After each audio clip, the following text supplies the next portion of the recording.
మోదీ గారిని రక్షించిన పుతిన్ అని చెప్పి మనం చెప్పుకోవాలి. ఇది చాలా పెద్ద విషయం అండి. అంటే ఇప్పుడు చూడండి బ్యాక్గ్రౌండ్.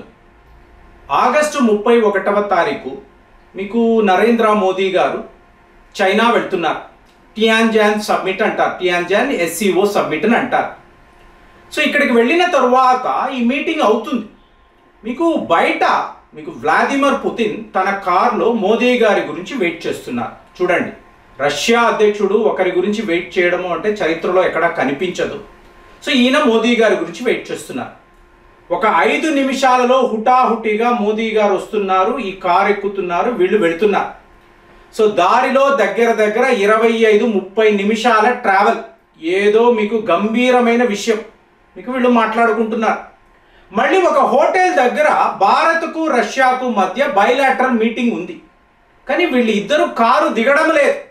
ఏకంగా 40 నిమిషాల పాటు ఆ కారు బయటే వీళ్ళు చాలా సీరియస్గా మాట్లాడుకుంటున్నారు. ఏంటండి, మీకు మామూలుగా ప్రజాస్వామ్య వ్యవస్థ అన్నప్పుడు ఒక దేశ అధ్యక్షుడు చెప్పాలి, పుతిన్ గారు నాతో ఇలా అన్నారు, సో ఇదంతా కూడా ఏమిటంటే భారత్ మంచి కోసమే ఆయన మాట్లాడుతున్నట్టు చెప్పాలి కదా. అలాంటిది ఏది కూడా భారత్ వైపు నుంచి ఎక్కడా ఎటువంటి స్టేట్మెంట్స్ లేవు. మోదీ గారు కూడా ఏమీ మాట్లాడడం లేదు. మరి పుతిన్ గారు ఏం చెప్పారు? చాలా ఇంపార్టెంట్. ఇదే టైంలో చూడండి, ఇదేదో ఒక హాలీవుడ్ చిత్రం గాడ్ ఫాదర్ ఉంది చూసారా, ఆ టైప్లో నాకైతే కనిపిస్తుంది. ఇదే రోజు ఆగస్టు 31వ తారీఖు బంగ్లాదేశ్ రాజధాని ఢాకా, ఇక్కడ ఒక హోటల్లో అమెరికాకు సంబంధించిన అతి ముఖ్యమైన ఉన్నత అధికారి మరణిస్తున్నాడు. ఎప్పుడు? ఆగస్టు 31. ఇక్కడేమో పుతిన్ మోదీ మాట్లాడుకుంటున్నారు, అక్కడ ఢాకాలో మీకు అమెరికా యొక్క అధికారి మరణించడం.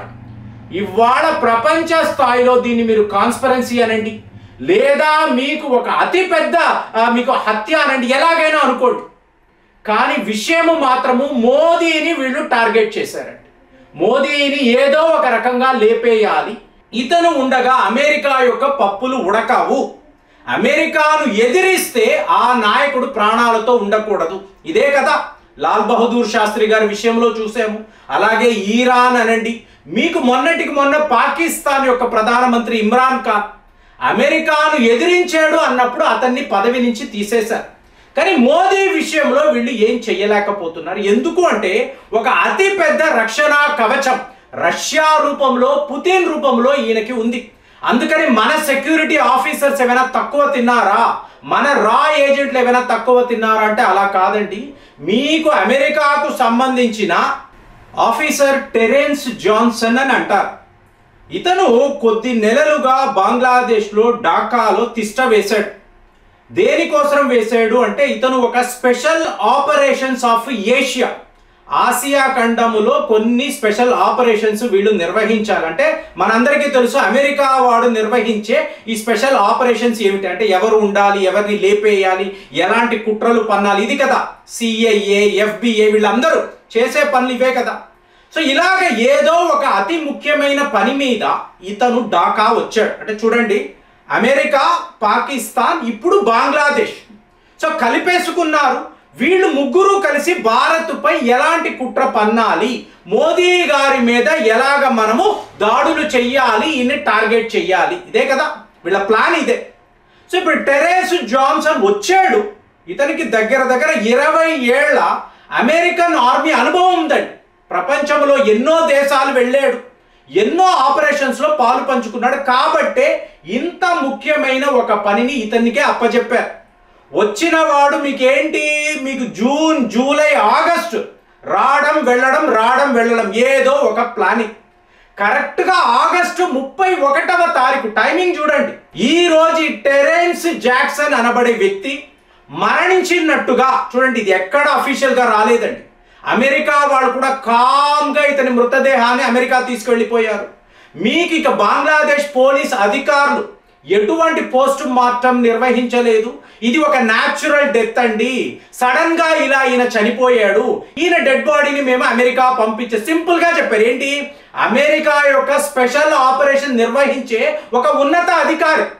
అంటే మీకు అమెరికన్ ఎంబసీయో లేదా బంగ్లాదేశ్ ఎంబసీయో ఏమీ మాట్లాడలేదు. మరి ఇక్కడ మోదీ పుతిన్ ఏం చేశారు, పుతిన్ గారు మోదీ గారికి ఏం చెప్పారు అంటే ఇదే విషయం అండి. మీ మీద వీళ్ళు చాలా పెద్ద కుట్రలు పన్నుతున్నారు, తీవ్రవాదము అంటున్నారు. మరి దీనికోసమే వీళ్ళ తాపత్రయం. అందుకే చూడండి, మీకు క్లియర్ కట్ ఇండికేషన్, మోదీ గారు భారత్కు వస్తున్నారు. ఏంటి, షాంఘాయ్ కోఆపరేషన్ ఆర్గనైజేషన్ అయిన తర్వాత ఈయన భారత్ వస్తున్నారు. ఒక మీటింగ్లో మాట్లాడుతున్నారు. మోదీ గారు ఏం చెప్తున్నారు అంటే, నిన్న రాత్రి నేను జపాన్ చైనా యాత్ర వెళ్ళి వచ్చాను. తీవ్రవాదుల పట్ల ఈ ప్రపంచము అనుకరిస్తున్న డబుల్ స్టాండర్డ్స్, ఒకవైపేమో తీవ్రవాదాన్ని ఆపాలి అంటూ ఉంటారు, వీళ్ళే అసలు సిసలైన తీవ్రవాదులు. ఇది చెప్పి ఆయన గట్టిగా నవ్వుతున్నారు. ఎదురుగుండా ఉన్న వాళ్ళందరూ కూడా గొల్లుమని నవ్వుతున్నారు. ఏంటి, మీకు యాంటీ టెర్రరిజం అని మాట్లాడే, అంటే వార్ ఆన్ టెర్రర్ అన్నాడు, ఒసామా బిన్ లాడెన్ అన్నాడు, అతని వేట అన్నాడు, 20 బిలియన్ అమెరికన్ డాలర్స్ అమెరికా వాడు ఖర్చు పెట్టి పాకిస్తాన్ వాడిని పెంచి పోషించి వీళ్ళ ఆర్మీ అధికారుల పొట్టలు నింపి ఇవాళ మోదీ గారి కోసము ఒక తీవ్రవాదిని వీళ్ళు తయారు చేసి దాకా పంపించారు. అతను ఎవరు అంటే అమెరికా సైనికుడు. బాగుందా? సో వచ్చిన వాడు ఇలా మిస్టీరియస్గా ఎలా మరణించాడంటే ఈ నిజాలు ఒకే ఒక వ్యక్తికి తెలుసు, అది వ్లాదిమిర్ పుతిన్. అంటే ప్రపంచంలో ఎక్కడ ఎవరు ఏం చేస్తున్నారో మీకు రష్యా యొక్క ఇంటెలిజెన్స్, మన రావాళ్ళే తక్కువ తినలేదండి, ఇది ఒక కోఆర్డినేషన్లో జరుగుతుంది. రా అనండి, మోసాద్ అనండి, అలాగే రష్యా యొక్క ఇంటెలిజెన్స్. సో ఒక రష్యా అధికారి పలానా విషయము మోదీ గారి కోసము ఎవరో దాకా వస్తున్నారు, అక్కడ నుంచి వీళ్ళు భారత్లోకి రావడానికి కొంతమంది తీవ్రవాదులను సిద్ధము చేశారు. సో ఈయనను ఏదో ఒక రకంగా ఎలిమినేట్ చెయ్యాలి అని చెప్పి వీళ్ళు ప్లాన్ చేస్తూ ఉంటే ఇది పుతిన్ గారి దాకా రావడము, పుతిన్ గారు ఒక ప్రత్యేకమైన అకేషన్ని ఎంచుకొని చైనాలో SCO సబ్మిట్లో ఆయన మోదీ గారు జాగ్రత్త, నా మీద కూడా ఇప్పటిదాకా 6 దాడులు జరిగాయి, సో నాకు ముందే ఇన్ఫర్మేషన్ ఉంది కాబట్టి మీకు చెప్తున్నాను, మీరు మాకు చాలా చాలా విలువైన వాడు. ఎందుకంటే ఇవాళ భారత్ మోదీ లేకపోతే రష్యా యొక్క ఆర్థిక వ్యవస్థ ఏమిటి అనేది కలలో కూడా ఎవరు ఊహించలేరు. మనము వాళ్ళని కాపాడుతున్నాం. ట్రంప్ యొక్క గేమ్ చూసారు అనుకోండి, మోదీ అక్కడ ఉండగా అమెరికా పప్పులు ఉడకవు, సో వాళ్ళ కంట్రోల్లోకి భారత్ రాదు. ఇది వీళ్ళ ప్లాన్. అంటే అసీం మునీర్ పదే అమెరికా ఎందుకు వెళుతున్నాడు, ఈ మోదీతో కుదరదండి, మా మీద యుద్ధమే చేసేశారు, సో ఇతనిని ఏదో ఒక రకంగా ఎలిమినేట్ చేయండి, మీకు మంచిది నాకు మంచిది, యావత్ భారత్ మన కంట్రోల్లోకి వచ్చేస్తుంది, ఈ పని చాలా ఈజీగా మనం చెయ్యగలము, ఇంతకు ముందు చేసి చూపించేమని అనడంతో ఇంత పెద్ద ఒక ప్రణాళిక అనేది వీళ్ళు వేశారు. కానీ పుతిన్ గారు మోదీ గారి ఆషామాషి వ్యక్తులు కాదు కదా. సో మీకు అమెరికా వాడు పాకిస్తాన్ బంగ్లాదేశ్ ప్లాన్ చేస్తున్నారు. ఒక విషయాన్ని ప్లాన్ చేస్తున్నప్పుడు ఇక్కడ పుతిన్ మోదీ కలిసి ఆల్రెడీ యాక్షన్లో దిగిపోయారనే చెప్పాలి. అదే మీకు ఢాకాలో ఒక హోటల్లో ఈ అమెరికా అధికారి మరణించి ఉండడం. మరి ఇతన్ని రా ఏజెంట్లు లేపేశారా లేదా KGB వాడు లేపేశారా, ఎవరు వచ్చారు? ఈ మర్మ మనుషులను మాట్లాడుతున్నాం చూసారా, మొన్న మర్మ డ్రోన్లు అన్నాము. ఈ మర్మ మనుషులు ఎవరైనా ఈ హోటల్లోకి వచ్చి ఈ అధికారి గదిని ఎంచుకొని ఇతనిని ఎలిమినేట్ చేసేసారా? ఇది జరిగే అవకాశము 100% ఉంది అని ఇవాళ యావత్ వరల్డ్ మీడియా మాట్లాడుతుంది.